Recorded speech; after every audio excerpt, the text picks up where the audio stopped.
Good morning, Bulldogs. I'm out in the barn with another one of our baby goats. This is Mr. T, black and white goat.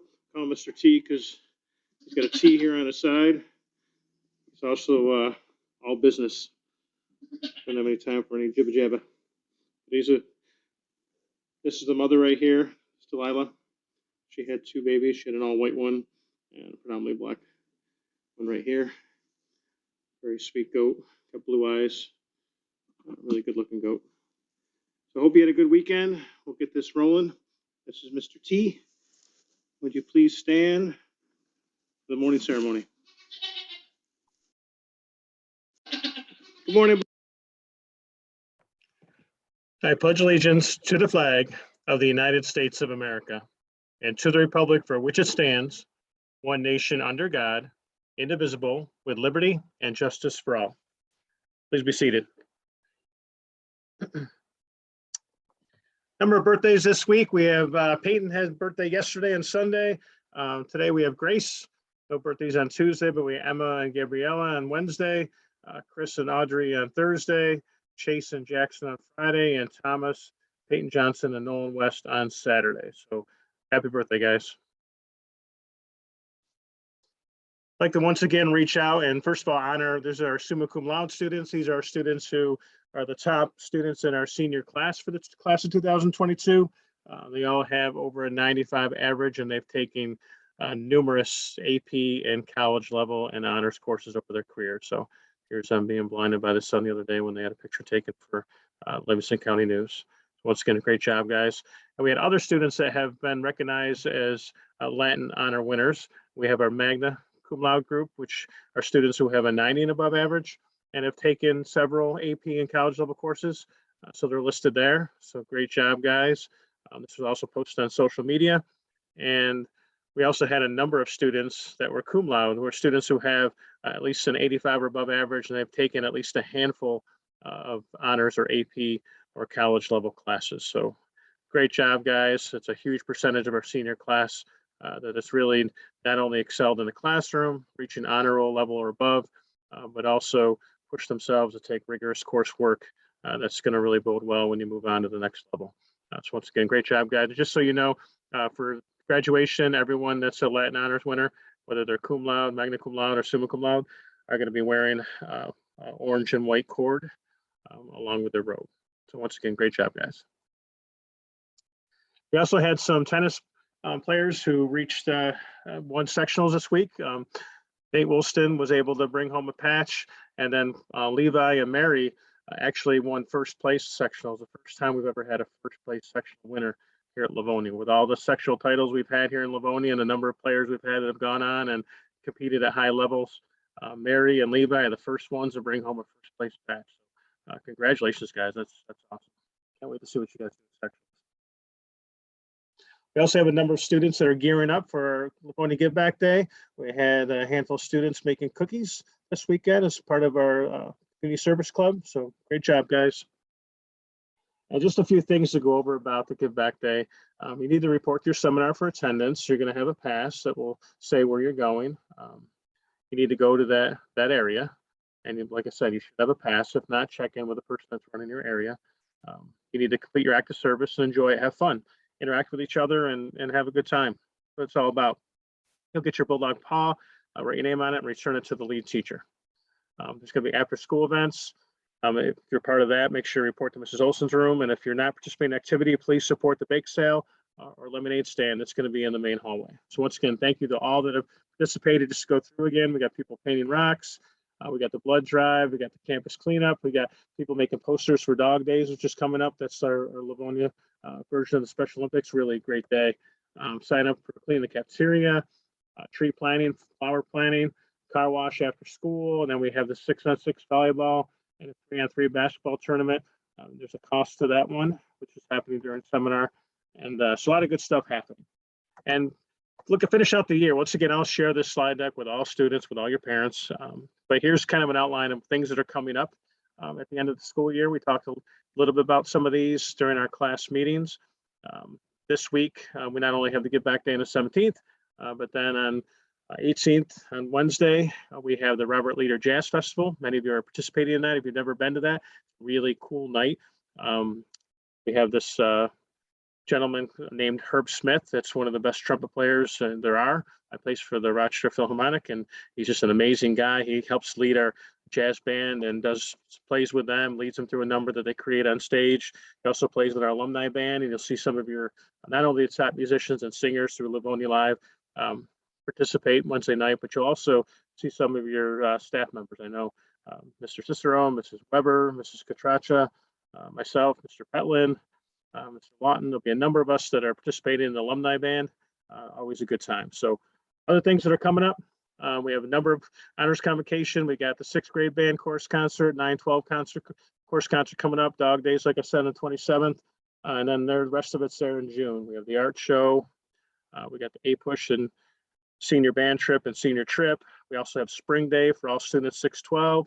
We have the 8th grade formal coming up, the prom on the 3rd, a lot of great things. Sea breeze for grades 6 and 7 on that Monday. Some of the details for spring day and the Sea Breeze and Darien Lake trip are still to come. So stay tuned for that. But this at least gives you an idea of when things are coming up. And if you have any questions, you can always stop by the main office and we'll email this all out to you so you'll have it to view on your own. I had something I wanted to talk about this week prior to making this video, but then with everything, with the tragic events that have happened over the weekend in Buffalo, you know, our neighbors to the west, and you can see a lot of the Bills players are reaching out. I really felt like I couldn't go without mentioning something about that and kind of tying into what we stand for here in Livonia and what we're trying to do here in Livonia, because I know many of you, you know, 95% of us are doing great work here, and we need to continue to do good work. And good work means being the positive change that not just the school needs, but this community and the world needs.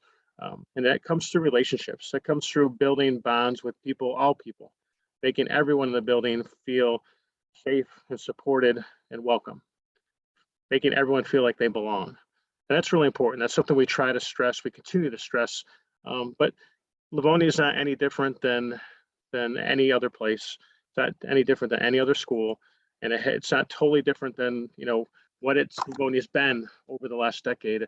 When I watched what happened this weekend, I thought about our school and what's still going on in the world. I was reminded of a letter I received last year from a former student, someone that went to school here. They graduated a handful of years ago, meaning that this letter described their reality as a Bulldog, experiences that they had here, and those experiences that they graduated a handful of years ago really stretched over the last decade. So when people talk about some of these behaviors or things only popping up now, they've always been here. And not only have they always been here in Livonia, but they've been in every high school. But it's something we need to be better than here in Livonia. Because when I read this letter, it was disheartening. Because this individual I knew since they were a young child. And I spent a lot of time with them, not just as a student in the building, but as an athlete, as a football player. They're part of my football program. And when they were here in Livonia, they were just a tremendous person. They always treated people well. They were always positive. They were always smiling, good student, good athlete. But little did I know that smile, because I remember I even gave them a Bulldog Pride Award for their positive attitude and the way they interacted with others. But who knew that smile sometimes was forced because the things they were dealing with on a daily basis, maybe not a daily basis, but often, not just in school, but in the community. And they talked about that in their letter. And they went on, they're college, they're graduating from college, they're successful, they're a really good person. But this letter kind of described the negative and sometimes racist behavior that they experienced here as a Livonia Bulldog. And like I said, these experiences stretched throughout their life, inside and outside of school, in the town where they were born and raised. This is where they always lived. And something they quoted in there is they couldn't be around that toxic environment anymore. That's how they described their home, place where they grew up. They quote from that letter, says, "I'm tired of not being able to go to the town I grew up in and not feel welcome, not being able to go home." They reached out to me because last year I was moving into the new role as principal, and they were asking for change. They knew who I was, they knew what I stood for, they knew what my heart was like, and they were hoping that as I moved into a different role, I could make a difference and maybe provide a different experience for you students that are here now and the next generation. If he shared what he had to go through living here. Like I said, we're no different. Livonia is a great place. You know, it's a great place to call home, and this is our house, and it is our home.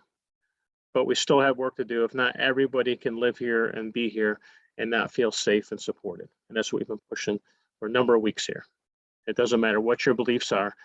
There's no belief that should make someone that doesn't make them not feel safe and make them not feel supported or welcome when they live in this town or when they walk in the doors of the school.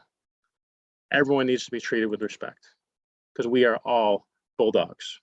We all wear the same jersey colors when we walk on the field, and we are Bulldogs. We are family. We talk about that a lot. Together we can be great. Divided we will fall. Together we can be the change this town, this world, this society needs. And I have all the faith in the world with you guys, current students, the youth, the next generation for making that change. We need to make our house a place where everyone feels safe and supported. It's everyone's job. It's not that hard to do. We just need to continue to focus on relationships. It seems so simple, but really that's all it takes. You need to make an effort to get to know people different than you. Get to know everyone. Be friends with as many people as you can. Join groups, community service projects like we're doing here on the 17th with people different than the normal groups you hang out with. Get to know new people. Because when you do that, it's going to expand you as a person and make you stronger, make you better. And when you join these groups, listen to them, learn with humility, listen to understand, don't listen to respond. Engage with others and affirm and validate their feelings and experiences. Just really listen to them and look for things you have in common. The world often tells us to look at how we're different. Everyone has more things in common. Doesn't matter who they are, than they have differences. So focus on what you have in common. And when there are differences, celebrate those differences. And when you do that, your life will improve. You will improve. Your mind will expand to a place that can't go back. You'll be less likely to make assumptions or reinforce stereotypes. You'll be more likely to think before you speak. You'll be less likely to engage or support negative comments or maybe racial comments. I often hear, well, I was just joking. Those comments can't be jokes because they're not jokes, because they're at the expense of hurting someone else. When you interact with people like this, you'll be more likely to take control of a situation when you are put in that situation and define that moment, not let that moment define you. And if you're in a situation and you know it's not right and your spidey senses, that inner voice, and always trust that inner voice is telling you that's not right, you can always go to a trusted adult. You can always come to me, Dr. Pelsley, Mrs. Huck, any teacher in the building, counselor, anybody you trust, and they can help you out. And when you put yourself in those type of situations, you're more likely to be there for others. You're more likely to be there to support everyone when they need support. That's really all it takes. Once again, Bulldogs, we must love and care for everyone. I'll leave you with a couple of quotes from Dr. Martin Luther King. Darkness cannot drive out darkness, only light can do that. Hate cannot drive out hate, only love can do that. Another one, I hope that some point, everyone will know this and understand this. Love is the only force capable of transforming an enemy into a friend. So once again, Bulldogs, think strong, be strong, and stay strong. Have a good day, Bulldogs.